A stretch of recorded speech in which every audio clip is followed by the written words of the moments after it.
இன்று மாற்றத்தின் நாள். மாற்றம் உண்டு.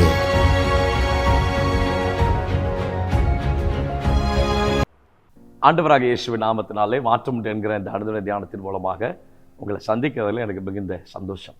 இந்த புதிய வருடத்திலேயும் கர்த்தரோடு இணைந்து நாம் வேத வசனங்களின் மூலமாய் பயணிப்பதற்கு ஆண்டவர் நம்ம எல்லாருக்கும் கிருபை பாராட்டுவாராக. தொடர்ந்து தெய்வ பிரசன்னமும் அவருடைய ஆளுகையும் உங்களை நடத்தட்டும். இந்த வருஷத்தின் ஒவ்வொரு நாளும் நீங்கள் எதிர்பார்த்திராத அற்புத அடையாளங்களின் மூலமாய் தேவன் தம்மை உங்களுக்கு வெளிப்படுத்துவாராக. அவருடைய கிரியைகளையும் அவருடைய செயல்களையும் நீங்கள் காண்பதற்கு ஆண்டவர் உங்களுக்கு அனுக்கிரகம் செய்வாராக. The book of Matthew chapter number 2 verse number 21 to 23. இரண்டாம் அதிகாரம் மத்தேயு சுவிசேஷம் 21 23 வசனங்கள். அவன் எழுந்து பிள்ளையையும் அதன் தாயையும் கூட்டிக் கொண்டு இஸ்ரவேல் தேசத்துக்கு வந்தான். ஆகிலும் அர்க்கலாயு தன் தகப்பனாகிய ஏரோதின் பட்டத்திற்கு வந்து யூதேயாவிலே அரசாளுகிறான் என்று கேள்விப்பட்டு அங்கே போக பயந்தான். அப்பொழுது அவன் சொப்பனத்தில் தேவனால் எச்சரிக்கப்பட்டு கலிலேயா நாட்டின் புறங்களிலே விலகி போய் நாசரேத் என்னும் ஊரிலே வந்து வாசம் பண்ணினான். நசரேன் எனப்படுவார் என்று தீர்க்கதரிசிகளால் உரைக்கப்பட்டது நிறைவேறும்படி இப்படி நடந்தது. And he rose and took the child and his mother and went to the land of Israel. But when he heard that Archelaus was reigning over Judea in place of his father Herod, he was afraid to go there, and being warned in the dream, he withdrew to the district of Galilee. And he went and lived in a city called Nazareth, that what was spoken by the prophets might be fulfilled, he shall be called a Nazarene. இங்கே யோசேப்புக்கு ஒரு காரணம் இல்லாத ஒரு பயம். அர்க்கலாயு பட்டத்தில் இருக்கும்போது இந்த அர்க்கலாயுவுக்கு யோசேப்பு பயப்படுகிறார்.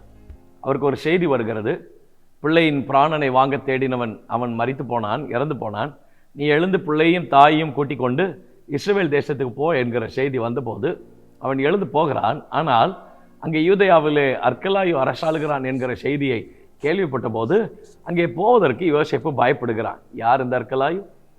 இவன் யோசேப்புக்கு என்ன தீமை செய்தான்? இவனால் யோசேப்புக்கு ஏதாகிலும் தீமை நடந்ததா? ஏதாகிலும் எதிரடியாக இவன் வேலை செய்தானா? ஒன்றுமில்லை. ஆனால் இவன் பயப்படுகிறான். காரணம் என்ன? இவனுடைய தகப்பனாகிய ஏரோதுவின் நிமித்தம் யோசேப்பு அதிகமாக காயப்படுத்தப்பட்டிருக்கிறான். வேதனை வந்திருக்கிறது, எதிர்ப்புகள் வந்திருக்கிறது.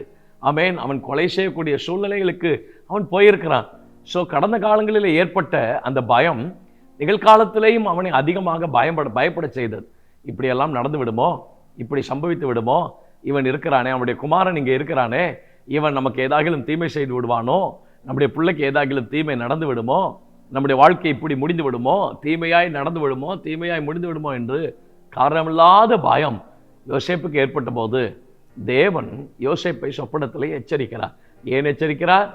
ஏரோது இருக்கும்போதே உன்னை நடத்துவதற்கு நான் உண்மையுள்ள தேவனாய் இருந்தேனே, இந்த அர்க்கலாயி நேற்று வந்தவன் அப்பா, இவன் என்ன உன் வாழ்க்கையில செய்து விட முடியும் என்பதை தேவன் விளக்கி காண்பிப்பதற்கு, நான் உன்னை நடத்துவேன் என்பதை தேவன் காட்டி கொடுப்பதற்கு யோசேப்பை தேவன் எச்சரிக்கிறார். அதற்கு பிற்பாடு இயேசு தேவாலயத்துக்கு போகிறார், வருகிறார், அங்கேயே வளர்கிறார். எந்த தீமையும் நடக்கவில்லை, எந்த அசம்பாவிதங்களும் நடக்கவில்லை. இன்றைக்கு நான் உங்களுக்கு சொல்ல வருகிற காரியம் என்ன தெரியுமா? இப்படியெல்லாம் நடந்து விடுமோ? இந்த வருஷத்துல ஆமென் ஸ்தோத்திரம், கடந்த வருஷத்தை போல இந்த வருஷமும் தீமையாய் முடிந்து விடுமோ? சில காரியங்கள் நான் எண்ணினது நடக்காமல் போய்விடுமோ? சில விஷயங்கள் நான் தோற்று போய்விடுவேனோ? இவைகளில் ஒரு முடிவு எட்டப்படாதோ? இவைகளிலே நான் எதிர்காலத்தில் நான் எப்படி இருக்க போகிறேன்? இந்த வருஷம் எனக்கு எப்படி இருக்க போகிறது? இந்த வருஷத்தில் என்னுடைய ப்ராஜெக்ட்ஸ் எப்படி இருக்க போகிறது? என்னுடைய ஊழியம் எப்படி இருக்க போகிறது? என்னுடைய சபை எப்படி இருக்க போகிறது? என்னுடைய வாழ்க்கையின் ஒவ்வொரு ஆமென் ஸ்தோத்திரம் அங்கங்களும் எப்படி இருக்க போகிறது?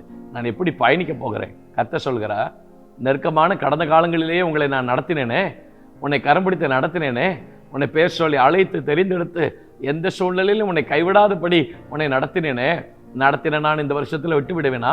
இல்லவே இல்லை. செய்யப்படாத அதிசயங்களை செய்வேன் வாக்கு பண்ணியிருக்கிறாரே, இந்த வருஷமும் அவர் நம்மை நடத்துவார். இந்த வருஷமும் அவர் நம்மை பாதுகாப்பார். இந்த வருஷமும் அவருடைய கரம் நம்மை தாங்கும். இந்த வருஷமும் நான் சொல்கிறேன், தேவையற்ற பயம், தேவையற்ற கலக்கம், தேவையில்லாத சூழ்நிலை குறித்து தேவையில்லாம பேனிக் ஆகாதீங்க. கர்த்தர் கூட இருக்கிறார், தேவன் கூட இருக்கிறார். கர்த்தரை துக்கப்படுத்தாதீங்க, ஆண்டவர் உங்க கூட தான் இருக்கிறார். இந்த வருஷத்துல கர்த்தர் உங்க கூட இருந்து நடத்துவார். எந்த கிரியைகளும் உங்களை மேற்கொள்ளவே முடியாது, ஏதும் உங்களுக்கு விரோதமாக எழும்பவே முடியாது.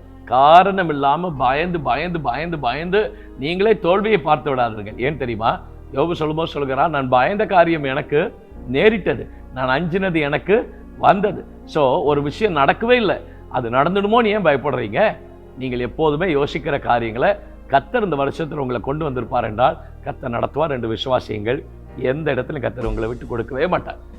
கர்த்தர் வருகை தாமதமாக இருந்தால் நம்ம எல்லாரும் இருக்கத்தான் போகிறோம். நம்ம எல்லாரும் ஜீவனோடு இருந்தால் இந்த வருஷத்துல தேவன் நம்மை நடத்துகிற ஆச்சரியமான கிரியைகளை கண்டு நாம் ஒருவருக்கு ஒருவர் சாட்சிகளை பகிர்ந்து கொண்டு தேவனுக்கு நன்றி செலுத்துவதற்கான வருஷமாய் கர்த்தர் இந்த வருஷத்தை உங்களுக்கு மாற்றி கொடுப்பாராங்க. ஜெபிக்கலாமா? தேவனே, இயேசுவின் நாமத்தில் நம்முடைய பிள்ளைகளுக்காக ஜெபம் பண்ணுகிறோம். எந்த தீமை எங்களுக்கு நடந்துவிடும் நீர் எங்களோடு இருக்கும்போது? கர்த்தர் எங்கள் பட்சத்தில் இருந்தால் எங்களுக்கு விரோதமாக இருப்பவன் யார் என்று வேதத்தில் நாங்கள் வாசிக்கிறோமே. சங்கீதக்காரனை போல நாங்களும் சொல்லுகிறோம், நீர் எங்கள் பட்சத்தில் இருக்கிறீர், எந்த தீமை எங்களை அணுகாதப்பா, எந்த காரியங்களை நெகட்டிவாக நடந்துடாதுப்பா, எந்த காரியங்களை கர்த்தர் எங்களை ஒப்பு கொடுத்துட மாட்டீர். ஏன் தெரியுமா? கடந்த காலங்களிலேயே எங்களை நடத்தினீரே. நெருக்கம் வந்த போதும், போராட்டம் வந்த போதும், பிரச்சனை வந்த போதெல்லாம் எங்களை கரம் பிடித்து அற்புதமாக தூக்கி வந்தீங்களப்பா. நாங்கள் முடிஞ்சிட்டோம், விழுந்துட்டோம், இனி நாங்கள் எழும்ப முடியாதுன்னு சொன்ன காரியத்துலலாம் எங்களை அழகாக எழும்பி வர பண்ணினீங்களே. கர்த்தர் இந்த வருஷத்தில் எங்களை நடத்துவதற்கு உண்மை இல்லை. பிள்ளைகள் ஒவ்வொருவரையும் நடத்துங்க, கிருபை தாங்க, ஆசீர்வதிங்க. இயேசுவின் நாமத்தில் ஜெபிக்கிறோம் நல்ல பிதாவே, ஆமென். May God bless you. ஆண்டவர் உங்களோடு கூட இருந்து உங்களை அற்புதமாய் ஆச்சரியமாய் நடத்துவாராக. பர்த்டே கொண்டாடுறவங்க, வெட்டிங் டே செலிப்ரேட் பண்ணுறவங்க, அவங்க எல்லாருக்கும் இயேசுவின் நாமத்தினால வாழ்த்துக்கள். கர்த்தர் உங்களோடு கூட இருந்து அப்படி அற்புதமான கிருபைகளை கர்த்தர் வெளிப்படுத்தட்டும். God bless you. God bless you. God bless you.